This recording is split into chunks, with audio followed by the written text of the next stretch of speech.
Oh, y'all thought we were done, my friends? Absolutely not. New letter, right now. Let's get into it. Hey, Kenneth. I received your letter late last week, and I was low on paper, full sheets, that were blank on both sides until today, with 2 letter pads from the commissary. So that's good. Chris got some more letters, some more paper, write some letters, I should say, and we should be getting a lot more. Not surprised. In response to your letter, firstly, and I quote the inmate handbook, paperback books only must be mailed directly to you from the publisher, not a bookstore. Also, used books are not allowed. New, mint only, and require prior approval of the administration, or chief of security, or Major Davis. Specifically, as someone from books through bars had talked with as well. Books not coming directly from the publisher will be returned to sender. This had met my concern and curiosity after reading of your intentions to send a book. Unfortunately, just yesterday, the 21st, the book had arrived to the facility, but I got the notice form that I had signed and suggested they return the book, return postage at my expense. You may want to contact that bookstore you ordered the book from to confirm refunding of at least the book price. This is awfully boring, ladies and gentlemen. We're about 2 minutes in, and I have nothing funny to say here. It's just Chris kind of describing the whole book situation. I guess that's pretty interesting. That might dissuade people from sending him a Quran or something, but yeah, that's good to know. Thank you for this, Chris. Consolation. The commissary does offer a copy of the Holy Quran. Okay, so I haven't read this yet. This is my first time reading through it, and so apparently Chris can get one, and so he already got it. I'm sorry, I shouldn't say he can get one. I'm pretty sure he already has one, but that's what Chris's eye is set on right now. He wants this Holy Quran for $11.95, and a generous fan donated very well recently, so I've ordered a copy that I'll receive this incoming Friday. If you wish, you may donate $15 to my inmate account, counting the $3 fee deduction, and I'll still cite you as the individual who gifted me a Quran. Thank you, Kenneth. What? He'll credit him in the goddess log whenever Chris gets out and sells it, I guess? That aside, it does not surprise me at all that my letter and revelation of me being the literal reincarnation of Jesus Christ would receive such a massive number of views and responses. You have done well as foreknown for years and expected of you. So Kenneth, the reason Kenneth has always been around is because he knew the real truth about Chris. And Chris is saying that he can't believe that the literal reincarnation of him as Jesus would receive such a massive number of views and responses. I don't think he understands that's not why there's so many views and responses on this. People like me who find Chris's antics funny and will follow along with the things he does, I find that interesting, but let's be honest, the wider public, the media, found something a little bit different, much more worthy to respond to. You may or may not be aware of this, or got the hints and message before, but I meditate a lot. Involuntarily, 24/7, 365 plus 1. And for me to meditate consciously and actively is to dive even deeper and deepest into everything out of this earth and all universes, cosmos, and dimensions of this very timeline, but also the infinite multiverse and beyond, and even the Akash. There goes those records again, among which. So I have access to all greater and ultimate knowledge, insights, wisdoms, and everything, and I know all there is of the past, present, and future. Wow. How do I even begin to even remotely try to explain what Chris just said there? If you've watched even one of these videos before, you know this is nothing out of the normal for Chris. He talks like this all the time in these letters, but he's putting a lot of stress on the fact that he meditates a lot. And by that, I think he just wants us to know that, hey, I'm having a good time in here. Don't think I'm suffering because I'm meditating and just getting through it. And I don't think I don't necessarily think Chris's idea of meditation is what meditation actually is. Chris has said before that his brain just shuts off like that. So he's probably just sitting there in his own head just thinking things and thinking that that's meditation. And all the other stuff is just the classic Chris hullabaloo that, he says all the time. So we can move on from that. We've heard it a million times.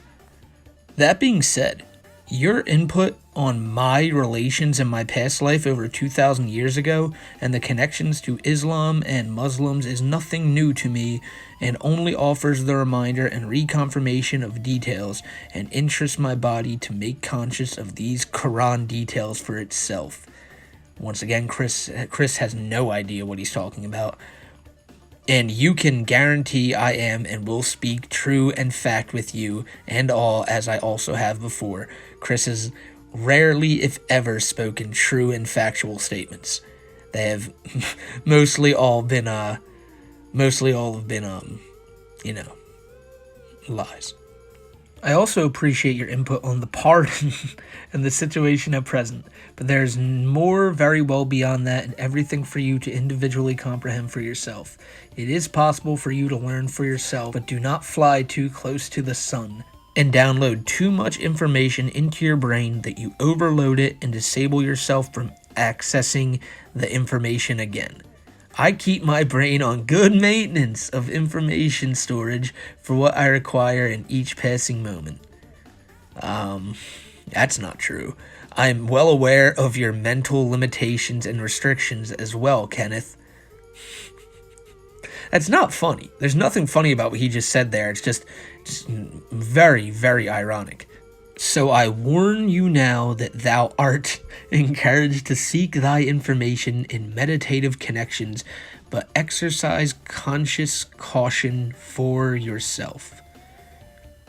Between you and I, Kenneth, I wonder which is the better kisser, Judas or Joshua Null Moon. Where did that come from? I mean, don't get me wrong. I know the context behind that. Like, didn't Judas, kiss Jesus on the cheek or something? I should know this, but pretty sure that's what happened.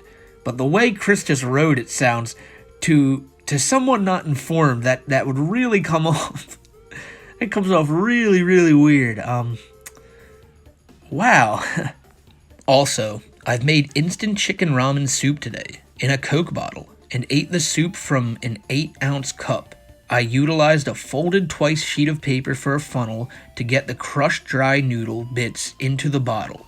For the cold I'm still recovering from, the soup was spiritually satisfying and shakingly good and fun to make. Nissan was the brand of this soup.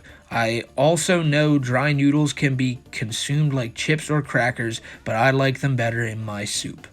Well, I will say this. Through all of the badgering I've done and the making fun of Chris throughout all these videos, it may be small. It's just ramen. Ramen's a pretty easy thing to make, but Chris is learning some things. And I know you might be thinking, bro, he learned to make ramen. I have my cousin who's 4 that could probably do that. Dangerous, but could probably do that. The thing is, though, with Chris, has he ever put effort into anything like this? Kind of trying to, he's figuring out things. He's kind of engineering different things. They're probably just showing him it in jail. So that's probably why he's doing this, and he's trying to act all confident and say, look what I learned to do. But it's still cool that Chris is learning some things because, I don't know.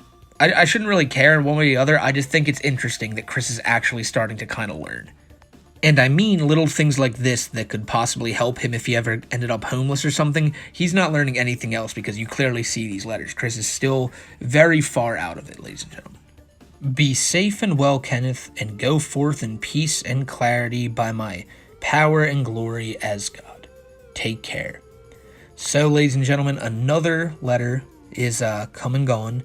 And in this one, we really didn't, I don't think, learn too much other than Chris's strange analogy up there about Judas and Josh Moon, because in the last letter we read yesterday, or just about an hour ago, I should say, because I uploaded it then, Chris talks about how, like, Null kind of like he betrayed him and snitched on him by telling the cops about the money he'd taken from Barb. And it's just so clear that Chris is trying to pin blame on anybody he can other than himself for the situation that he's in.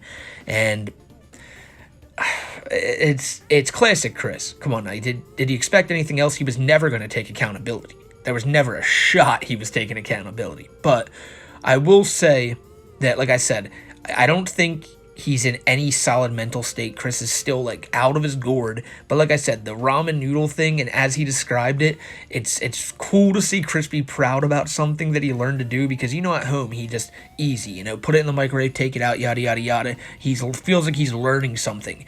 And I think is an optimist a word? I think I get it from Ms.Smokey. You see someone like Chris who has disabilities, and you're like, oh man, I'm proud of you for getting over that. But then I remember that he's in there for, like, the stuff. So, other than that, guys, I just want to say I hope you all have a great day. Thank you all for always tuning into these videos, and yeah, have a safe one. And that's about it.